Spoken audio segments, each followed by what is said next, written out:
என்னை தெரியுமா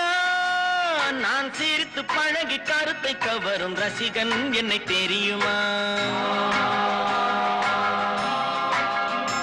உங்கள் கவலை மறக்க கவிதை பாடும் கவிஞன் என்னை தெரியுமா என்னை தெரியுமா நான் சிரித்து பழகி கருத்தை கவரும் ரசிகன் என்னை தெரியுமா உங்கள் கவலை மறக்க கவிதை பாடும் கவிஞன் என்னை தெரியுமா ஆஹ ரசிகன் நல்ல ரசிகன் உங்கள் ரசிகன்